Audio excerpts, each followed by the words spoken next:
Hello everyone, আমি রাজ আর নতুন একটা ভিডিও নিয়ে চলে এসেছি। এটা আমার 23 নম্বর ভিডিও। তো তোমরা তো সবাই জানো যে আমি বেঙ্গালুরুতে থাকি এখন। আজকের আমাদের কি কাজ দিয়েছে আমি তোমাদের দেখাবো। তো আমাদের আজকে দিয়েছে রিপেয়ারিং কাজ, আর এদিকে একটা দাদা কতটা রিক্সে কাজ করছে দেখো।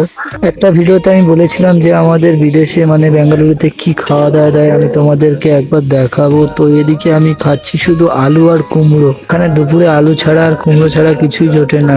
একবারও বলতে পারি না যে মা আমাকে মাছ ভাজা করে দাও কি ডিম ভাজা করে দাও। যা হয় আমাদেরকে চুপচাপ খেয়ে নিতে হয়, কিন্তু এর স্বাদ অনেক সুন্দর আমাদের কাছে মনে হয়। তারপরে খাওয়া দাওয়া শেষ করে আমরা একটু রেস্ট নিয়ে চলে এসেছিলাম ঢালাইয়ের জন্য। আর আজকের আমাদের এই যে জায়গাটা দেখতে পাচ্ছ, এটা পুরো আজকে এটা ঢালাই হবে। অনেকে করে চলে গেছে, তো ওরা অনেকে খেতে গেছে।